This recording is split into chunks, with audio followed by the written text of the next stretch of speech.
I was inspired by just the opportunity, and I know what this brings. I know that I'm going to either kill someone, someone's going to kill me, I'm going to be incarcerated for the rest of my life. Yeah. And I might as well try the positive route and see what happens, because there's no limits, what I mean? And I was exposed to more things and, I got great results. How do you rise out of your circumstances? So many of us didn't grow up with the best, of circumstances, didn't grow up rich, didn't grow up in the best place, maybe not the best family. I'm talking to Caron Butler about his book, Tough Juice. This is a good book, and it talks about how you went from your family poverty all the way, becoming a multimillionaire, drafted number 10 in the NBA, Professional Basketball League. And so, thank you for coming, my man. Appreciate you, family. Tell them the story about how when you were growing up, you were 13 and you were already 6'6". Yeah, man, I was already 6'6", just, balling, hooping, on the corner like a statue. But, didn't you say they didn't have shoes for you? I had to wear smaller shoe sizes all the time, so instead of having my natural size at 13, I always had to wear 11 and a half or a 12. Wow. That's like the Chinese foot binding. Yeah, man, jack my feet up. It jacked my feet up forever. But now I always wear a size bigger now, and I'm fortunate enough to get the right size shoe now. So you wear a size bigger just to say. Absolutely. Just to say, fuck it. You said I could. I didn't have the money. Now I got the money to get whatever I want. I didn't have it back in the day. Now I'm good. I'm blessed. So I'm very fortunate. What I want to talk about, we're talking about Caron's new book. It's actually a great book, because sometimes athletes put out books and they're not good. This one I personally read and vouched for. Appreciate that. Tough Juice. And by the way, Scott, Kobe Bryant wrote the foreword. Mamba. The Black Mamba wrote this. Now, for somebody watching, because I got an international crowd, you might not know too much about American basketball, but Caron pulled off one of the biggest achievements in sports. He was drafted 10th in the top 10 of the NBA. What was it, 02? Yeah, 2002. 2002, drafted number 10. So just put that in perspective. Over 300 million people in the world play basketball. 300 make it to the pros. And in terms of being top 10 in the draft, that's hard. It was special, man. Getting drafted by the godfather of the NBA, none other than Pat Riley, the legend. Him choosing me was just, it spoke volumes, because all the people that went and worked out for him during that draft class. Yeah. And I didn't even go to Miami. I thought I'd be gone in the draft by that time, and I slipped to number 10, and I got the phone call. He took me, and it changed my life forever. Pat Riley, if you don't know, is, the Lakers, Magic Johnson, Kareem. Showtime. And he went to Miami and won championships, and he's known as one of the best. He got the eyes for talent. Absolutely. Because he took Miami, which was an expansion team, and turned them into Dwayne Wade, Shaq. So now, one thing I want to talk about in this book, a few things. And this book's on Amazon, right? Absolutely. It's the best place to get it, Amazon. One of the things that I do these little bookmarks. You're not supposed to do these. They tell you not to do it in school. But for me, books are not for show. They're for learning. And so one of the things that I recorded a video on YouTube. I want to get your opinion on this. And a lot of people it resonated with. It was called Rising Out of the Ashes. Because when I read the stories of successful people like yourself throughout history, take Winston Churchill. TMZ, I was at the Super Bowl, and TMZ said, hey, Tai, what do you think the Falcons need to read in the offseason, because they lost, came back, they were up 28-3. And I said they should read the story of Winston Churchill, because at World War II, he started out a hero, failed, went down, burned up his career. For 20 years, no one believed in him. Then he rose out of the ashes. For you, your story, and you talk about this in the beginning, how your family from the cotton fields in Mississippi, rising out of poverty, going to Racine. Yep. That's how you pronounce it? Racine. Racine, Wisconsin. And then you rising out, you're the kind of the first person in your family to make it big, I'm assuming. Yeah, anything. Yeah. And it was a special thing, because all the women in our family worked on assembly lines, in the industry, and, working in factory, whether it was case or incinerator or things like that, doing manual labor in the foundries. And, for me, the things that fascinated me from the second that I jumped off the porch was, you know, drug dealers and things like that. 'Cause you dealt drugs. Yeah, I sold drugs. You got that Jay-Z story. Yeah, I'd done everything, you know, on the streets. And after I got incarcerated and went through that whole process when I got out, you know, I was inspired by just the opportunity, you know, and, you know, I know what this brings. I know that I'm going to either kill someone, someone's going to kill me, I'm going to be incarcerated for the rest of my life. Yeah. And I might as well try the positive route and Right. see what happens, you know, because there's no limits, you know what I mean? And I was exposed to more things and, you know, I got great results. One of the things you said here in the book, let me see if I can find it. You said, oh, I know, it's here. You were talking about who you think. And you said, right here, this is one of my favorite parts of the book. So if you go out and buy this book, read page 5 and 6. And you say, I thought about the decades my grandmother had put in working at a tractor factory. I thought about how far my family had come from the cotton fields in Mississippi. I thought about my mother working 1, 2, 3 shifts a day. 3 shifts was basically no sleep. Thought about the rough streets, selling drugs, dodging bullets. But here's what I thought was interesting. After you said you thought about James Barker Jr., Andre King, and Black Rob, all close friends of mine who were shot to death. Then you said, and this was so great because everybody in their life story has a few people that believed in them when nobody did. And you said, I thought about Detective Rick Geller of the Racine Police Department, who gave me a second chance. I thought about Ethan Allen, parole board, who set you, Ethan Allen was where you're incarcerated. Yeah. Who set me free. So, what did Rick Geller do for you? Like, he believed in your story? Like, It was so crazy because Rick Geller was a sergeant on the Racine Police Force, and I was in a drug raid as I was in high school playing high school basketball, and he comes into the house. They bust down the door. Boom. I'm thinking that, I don't know what it is. It could be a robbery, it could be anything. And the ATF run upstairs, and I'm in the bed. I cover myself up. I don't know what's going to happen. Shots fired or whatever. And it's the police. They identify themselves, guns drawn, and they handcuffed me. I had a cast on my hand at the time because I had a broken hand. It was fractured. And they handcuffed me. They take me downstairs. They seize the house, searching everything.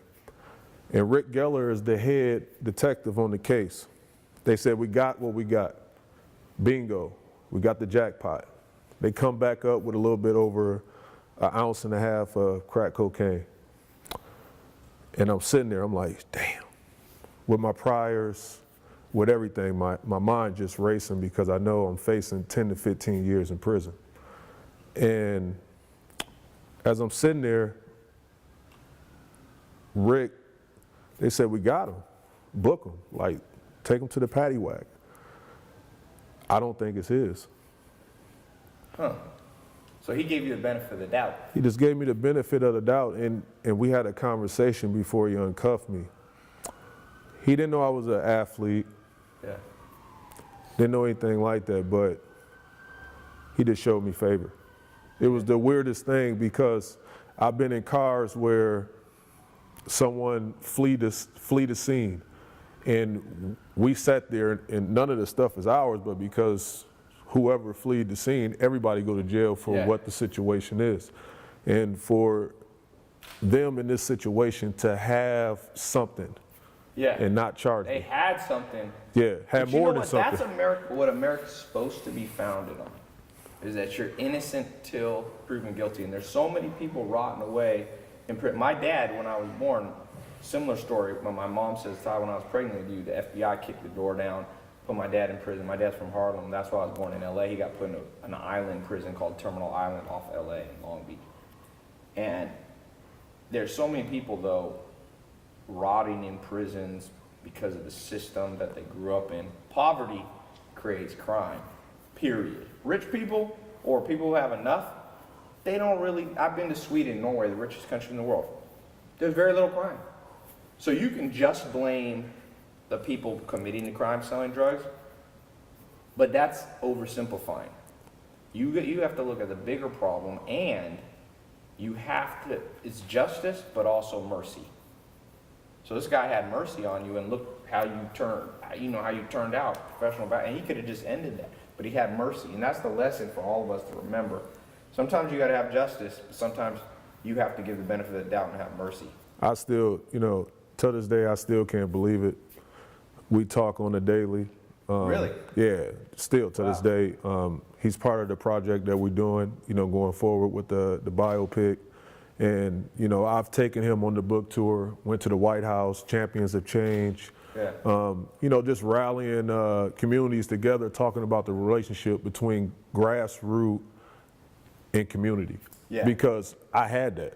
Yeah. Like, even with everything going on out there in the world, I had someone that showed me favor.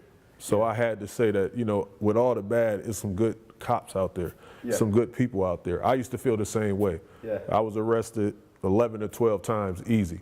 Yeah. And this guy showed me favor that just changed my life, changed my whole perspective about a lot of things. Yeah, that's awesome. That's a great story. Now let me fast forward. So you growing up, family comes from poverty, like so many people.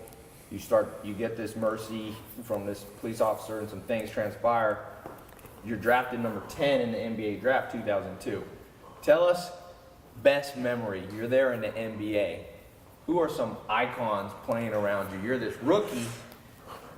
You remember the first time when you looked out and this guy walked on the court and you're like, man, I used to look up to you. Who was it? We got the shoes on right now, man. MJ came out there? MJ, fade away perfect. It was a dream come true. Did you guard him? Because you play off guard, right? I played his last game was in Miami. Really? Pat Riley, true story. Pat Riley come, he said, all right, I don't want to see nobody shake his hand. I know he's Michael Jordan, I don't give a shit. Nobody shake his hand, nobody conversate with him, nothing. Everybody like, all right, yeah, let's go get him. Like, let's go beat the Wizards, because he's playing with the Wizards, his last game. He's like 40 or whatever. Yeah, 40, still getting it. He's averaging 20 a game. Yeah. So, he's like, he comes out, standing ovation.